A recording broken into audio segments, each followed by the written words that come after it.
कि जिस दिन फांसी थी उस दिन भी व्यायाम कर रहे थे, हाथ पैरों में तेल मालिश कर रहे थे, कसरत कर रहे थे। और सरदार भगत सिंह के मित्र ने पूछा, आज तो फांसी होनी है, मरना है, आज क्यों व्यायाम करते हो? उन्होंने कहा, जिंदगी का नियम मरते दम तक चालू रहेगा, जब मरेंगे तब मरेंगे, लेकिन नियम तोड़कर नहीं मरेंगे। इसलिए व्यास गादी यही कहती है, ध्यान रखना इस बात को। नर हो न निराश करो मन को, घर में सम्मान की भूख भी मत रखो। घर में कोई तुम्हारा अपमान न करे, यही सम्मान है। यही सम्मान है। और कभी निराश मत हो, उदास मत हो, हताश मत हो। नर हो न निराश करो मन को। निराश हुआ व्यक्ति सांस तो लेता है, लेकिन सांस है पर आस नहीं है, तो मरे हुए जैसा होता है। इसलिए याद रखना, आपकी प्लानिंग बुढ़ापे में भी होना चाहिए। कुछ प्लानिंग से जियो, और जब प्लानिंग करो पहले सही डिसीजन लो, निर्णय सही होना चाहिए, फैसला सही होना चाहिए, क्या करना है, व्हाट इज वर्क, और कब करना है, कैसे करना है, क्यों करना है, कहां करना है। स्थान का बड़ा महत्व होता है। फूल जंगल में खिले उसकी क्या कीमत, और फूल अचलगढ़ में खिले तो वो तोड़कर गुरु के चरणों में आएगा, गुरु भी उसका सम्मान करेगा। तो ये भी याद रखना, आपकी जिंदगी का फूल कहां खिलना चाहिए, दुकान कहां खोलना चाहिए, मकान कहां बनाना चाहिए।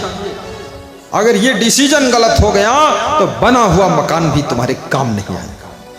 अभी मैं उसमें देखता हूं, मोबाइल में लिख के आता है कि बहुत सुंदर मकान है नोएडा में, कोई मकान बचाने वाला चाहिए, 20,000 सैलरी देंगे, हम विदेश में रहते हैं।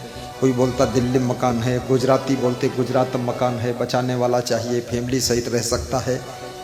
मकान 10 करोड़ का, 20,000 रुपये महीने सैलरी, और सैलरी लेने वाला नौकर फ्री रहेगा 10 करोड़ के मकान में।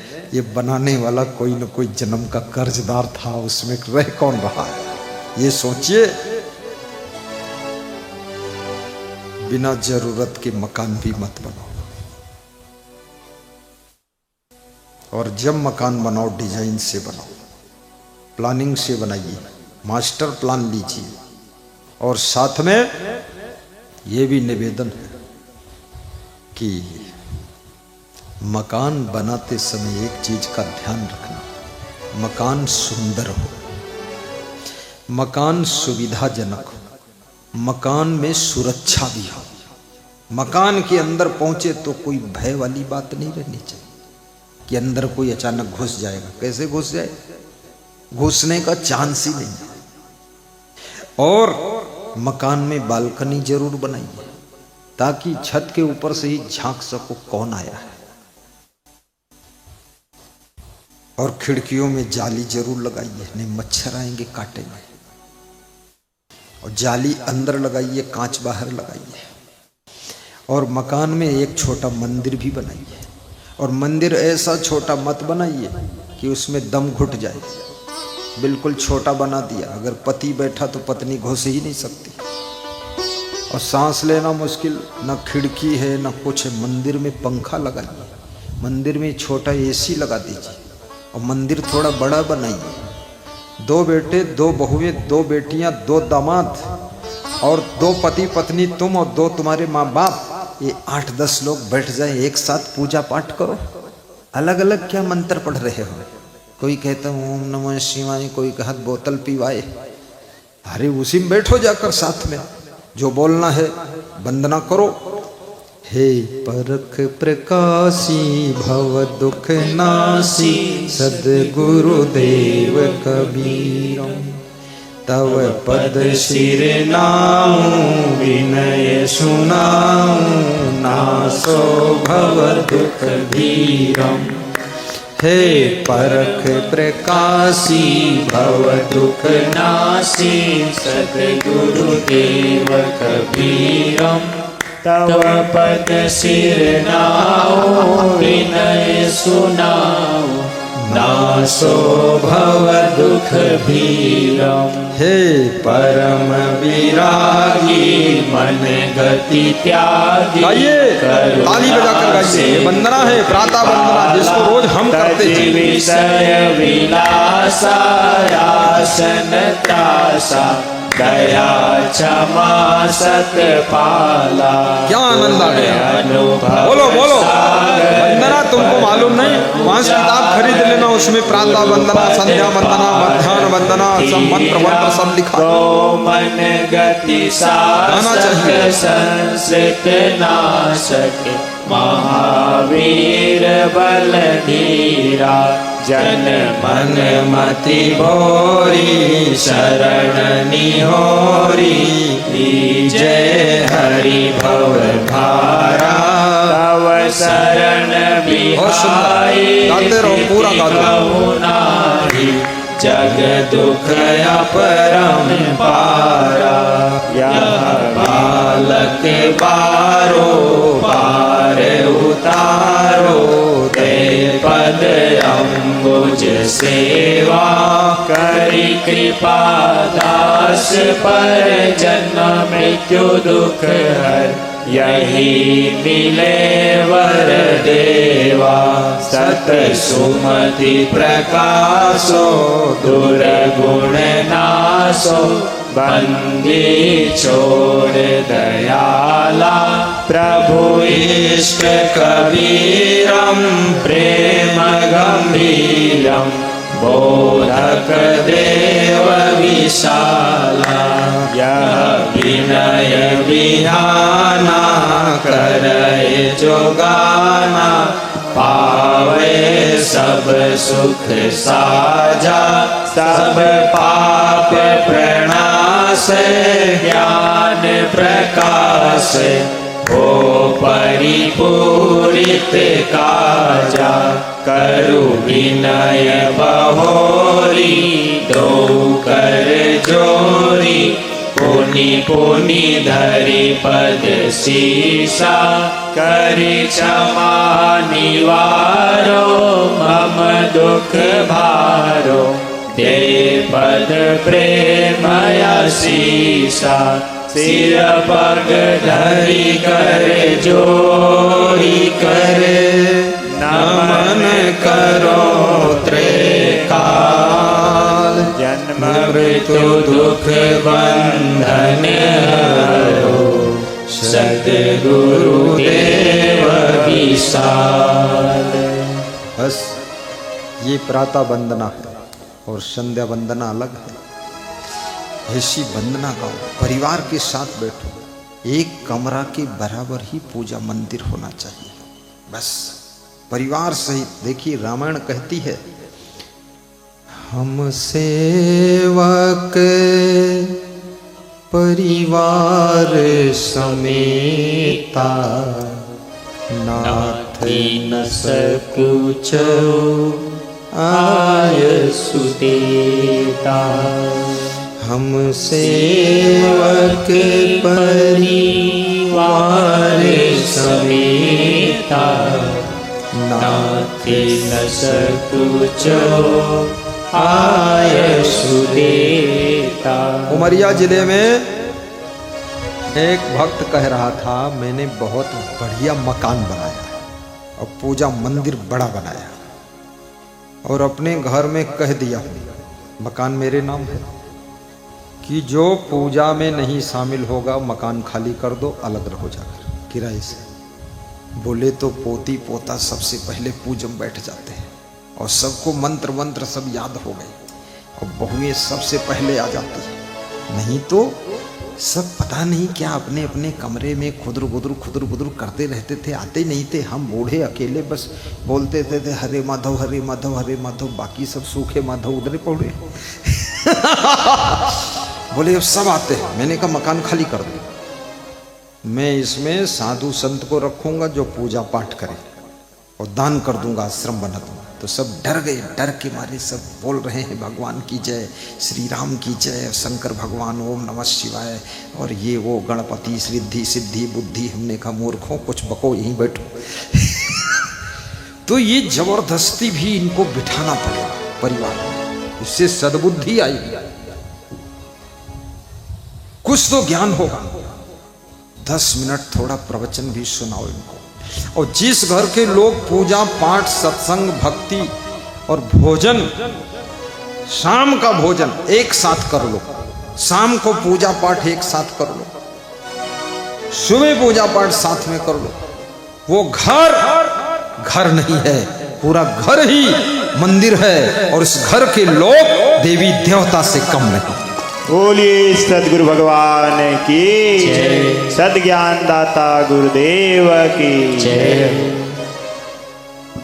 परिवार सहित छोटा मंदिर मत बनाना। अब बन गया तो बन गया, लेकिन अगला जो बने वो ठीक ठाक बने। और मन में जरूर ठान लो कि हमको सुंदर मकान, सुविधाजनक मकान, सुरक्षित मकान और आरामदायक मकान ऐसा बनाना है। धन कहां से आएगा? धन इतना आएगा तुम संभाल नहीं पाओगे। धन तो तुमको ढूंढ रहा है। लक्ष्मी जी भटक रही हैं, ढूंढ रही हैं किसके घर जाऊं। याद रखना, शक्कर के दाने डाल दो तो चींटियां बिना बुलाए आ जाती है। आ जाती कि नहीं? फुलवारी लगा दो तो मधुमक्खियां और तितली और भौरे सब अपने आप आ जाते हैं। तो तुम ऐसा सिचुएशन बना दो जिससे कि लक्ष्मी दी भी अपने आप आ जाएंगी। वही बता रहा हूं। कुचेलिनम, मैला गंदगीपन खत्म करो। दूसरा है दंत मलोपधारण, दांत मैले मत रखो, साफ करो। बहवास्नम, और लक्ष्मी उनके पास आती है जो बहुत भोजन नहीं खाते हैं। जो लोग देखा कि आज बाटी बनी है, और ये बाटी भरा घाटी तक है, कमाल है। खिलाने वाले भी बेमिसाल है। वो एक बाटी और डाल दिया। मैं कहीं भोजन कर रहा था, वो 4 बाटी भगत लेकर आया। देखा मैंने, तो जब भगत चला गया तो एक बाटी मैंने एक साधु को दिया। हमने कहा तू जेब में रख ले। बोला जेब में गुरुजी? हमने कहा ये 4 खाऊंगा तो बीमार हो जाऊंगा। अब भगत जिद्दी है, खिलाकर ही मानेगा। तो अभी गया है घर के अंदर, तब तक एक तू रख। भगत आया अंदर से चोखा लेकर। तो हमने कहा ठीक, आधी खाया मैं। फिर गया कुछ लेने, तो एक बाटी और उठाकर दूसरे साधु को दिया, तू जेब में डाल ले, बाद खा ले। अब बची 1.5 बाटी। तो भगत को लगा मेरा गुरु 2.5 बाटी खाया है। हमने कहा भगत जी अब ले जाओ प्रसाद। हाँ ठीक गुरु जी, आपने खूब खाया, 2.5 बाटी खाया, और खा लो। अब नहीं बस तो खाया आधी, ज्यादा मत खाना, बस थोड़ा सा। अभी पिछले गांव जहां से मैं आया हूं, उन्होंने कहा चोखा बाटी बनेगा। राजा आदमी था, राजा। बॉम्बे में मकान है, इतना बड़ा मकान, उसका 10 करोड़ का मकान बना था, उसमें ठहरा था। मैंने कहा नहीं, चोखा बाटी नहीं बनेगा। बोले फिर? तो हमने कहा चोखा बाटी छोड़ो, दाल चावल खाने दो, रोटी सब्जी खाने दो। बोले फिर? तो हमने कहा फिर ये है, साधु संतों के लिए एक एक स्वेटर लाकर दान दे दो, 2-3 साल पहनेंगे, ये सबसे चोखा काम होगा। चोखा भी, अनोखा भी, और स्वेटर में कोई धोखा भी नहीं, दे दो। वो ले आया 30-32 स्वेटर, सब साधु को पहना दिया। मैंने उसमें से एक भी नहीं लिया, हमें जरूरत नहीं थी। हमें जरूरत होगी तो अचलगढ़ में ले लेंगे, वहाँ लेने क्या जरूरत है। हम तो कोई यूपी वाला स्वेटर पहनते हैं, हम तो एमपी वाला पहनेंगे, और एमपी में भी नहीं लेंगे क्योंकि हमारे पास है, तो हम क्या करेंगे लेकर। और हम लेंगे तब जब अपना दे देंगे किसी को, तब कम पड़ेगा, लेंगे। फालतू कहाँ क्या करोगे उसको। तो बड़ा खुश हुआ भगत की ये अच्छा तरीका बता दिया। भोजन कम करना, बहवास। लक्ष्मी आएगी घर में, लक्ष्मी, ये पक्का मान लो आप। कम भोजन करने वाले बीमार कम होते हैं, अधिक भोजन करने वाले अधिक बीमार होते हैं, और ठूस ठूस कर भोजन खाने वाले जिंदगी भर बीमार रहते हैं। उनकी बीमारी कभी जाती नहीं है। वो बीमार और बीमारी एक साथ जाते हैं, एक ही साथ। बीमार भी जाएगा, बीमारी भी जाएगी, मर जाएंगे। और जो लोग भोजन बिल्कुल नहीं खाते वो जिंदा ही नहीं रहते। कुछ तो खाना पड़ेगा ना, इसलिए खाइए भी, 3 टाइम खाइए। सुबह थोड़ा नाश्ता लो, 6 बजे नाश्ता ले लो, 7 बजे ले लो, 8 बजे ले लो, जितना जल्दी हो सके उतना जल्दी ले लो नाश्ता। और भोजन 11 बजे ले लो, 12 ले लो, 1 ले लो, 2 ले लो, लास्ट है। शाम को फिर भोजन 6 बजे ले लो, 7 बजे ले लो, 7:30 ले लो, 8 ले लो, बस 8 के बाद अब रुक जाओ बस रात में। क्योंकि भोजन कहता है खाने के बाद थोड़ा चलो फिरो। रात में चलोगे फिरोगे तो सोओगे कब? इसलिए रात्रि भोजन बहुत हल्का लेना चाहिए। कोशिश करो रात में ना लेना पड़े तो ठीक। अब बहुत भूख है तो रात भी मत देखो। बिल्ली हमेशा रात में ही दूध पीती है और मारती है छलांग तो छत पे चढ़ जाती है। इसलिए तुम्हारी बहू रात में दूध पिए तो छलांग लगा देगी बिल्ली। अब भूख बहुत है, तुम रातों दिन लिए बैठे हो। भूख से क्या मतलब दिन रात से? जब है भूख खा लो। फिर वो हमारा संत मुस्करा रहा है तो रात में 2 बजे भी खा लेता है। अब भूख लगी है तुम दिन रात का नियम बना के बैठो, झंझट फालतू। भूखे भजन न हो गोपाला। कितने लोगों को भूख लग जाए तो उसको फिर नींद ही नहीं आएगी, ऐसा हाल है। लेकिन कम भोजन खाना। अब चौथी चीज, निष्ठुर भाषण। जो लोग गाली नहीं बकते, गाली गाली गाली, फोहड़ गालियां जिसके मुख से नहीं निकलती हैं, लक्ष्मी उसके घर आती है, अपने आप आती है। दोपहर में 12 बजे आती है। इसलिए गाली, जो लोग अपनी पत्नी को ही बहुत गाली देते हैं और जो स्त्रियां अपने पति को बहुत फोहड़ गाली देती है, उस घर से लक्ष्मी और विष्णु भगवान दोनों डर करके भाग जाते हैं कि इस घर में गुजारा नहीं है। इसलिए गाली मत देना।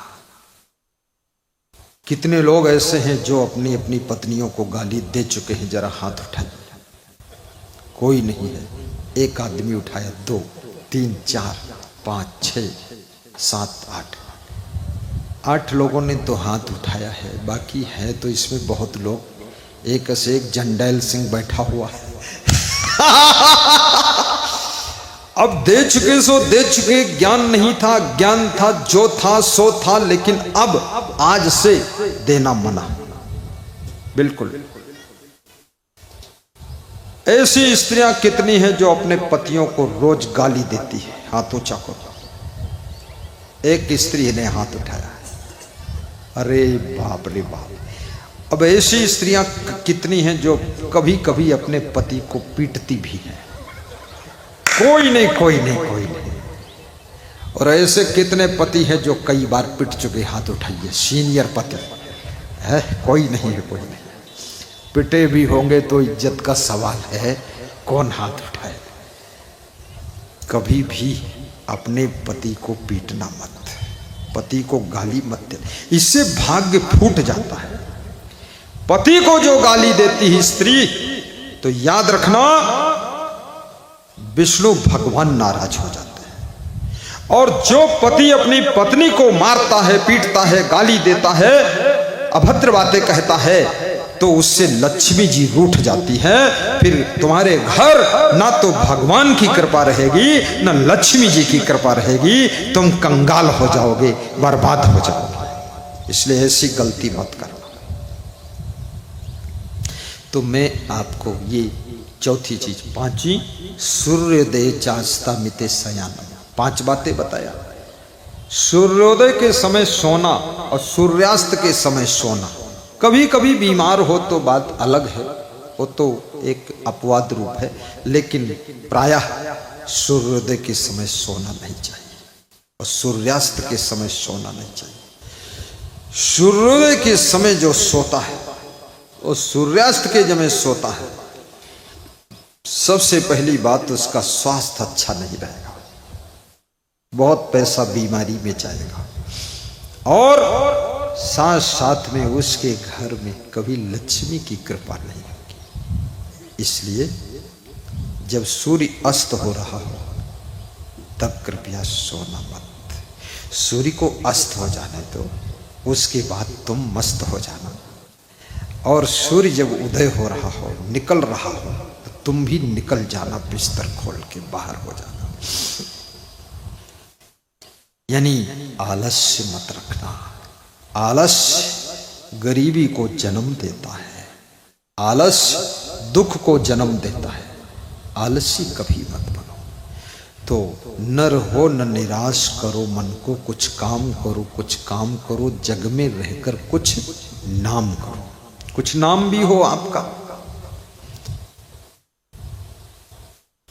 जैसे नाम, कुछ सामूहिक नाम होते हैं, जैसे रिलायंस ये सामूहिक है, जैसे टाटा ये सामूहिक नाम है। टाटा किसी आदमी का नाम थोड़े है, तो नाम आदमी का अलग है। ये रिलायंस, जैसे बीजेपी किसी आदमी का नाम थोड़े, सपा किसी आदमी का नाम नहीं, कांग्रेस किसी आदमी का नाम नहीं है। ये एक संगठन का नाम है, एक पार्टी का नाम है, और पार्टी के नाम से काम होता है। जिस पार्टी की सरकार है उस पार्टी का कोई नेता किसी ऑफिस में पहुंचे और लोग बताते हैं कि अरे नेताजी आए हैं, तो अफसर लोग भी थोड़ा गुंजाइश कर देते हैं। नाम, पार्टी का नाम, कंपनी का नाम, जैसे महिंद्रा कंपनी, महिंद्रा, अरे महिंद्रा कंपनी के मालिक का नाम तो आनंद है, और उसने फिर अपनी कंपनी का नाम महिंद्रा रखा, तो अपने नाम में जोड़ दिया आनंद महिंद्रा। टाटा जी की कंपनी का नाम टाटा, तो उनका नाम था रतन, तो रतन टाटा कर दिया उसको। ये टाटा। ऐसे ही इतनी मेहनत करो, तुम्हारे घर का भी नाम होना चाहिए। भगवान कृष्ण ने ऐसे कार्य किए, आज मथुरा का नाम है, मथुरा की पूजा होती है, मथुरा की गलियों की पूजा होती है, और मथुरा के आसपास नंदगांव, बरसाना, जहां जहां भगवान ने पैर रख दिया, जहां जहां सो गए, और जहां जहां भगवान ने खेल कूद किया यमुना के किनारे, सब पूजा ही हो रही है। तो याद रखना, जहां तुम्हारा जन्म हुआ है, अचलगढ़ का नाम भी थोड़ा पैदा कर दीजिए। बोलिए सदगुरु भगवान की जय। सेहराई का नाम भी पैदा करो। सेहराई वाले साहब, कभी सेहराई भी बुला लेना, शर्मा जी कोशिश कर लेना। सेहराई वालों को मैं सोहरा रहा हूं, को सोहरा सोहरा कर सेहराई जाऊंगा। गांव गांव में गुरु को जाना चाहिए। जीवन में कम से कम एक बार गुरु जी आ जाए, सत्संग सुनाए, दर्शन दे, गांव की अला बला निकल जाए। और आज अंतिम दिन है, आज सबको दान भी देना है। कि जितने दान डिब्बे टंगे हैं सब भर देना है कुंभ के लिए। और सबसे बड़ा दान दारू का दान देना है, बीड़ी का दान देना है।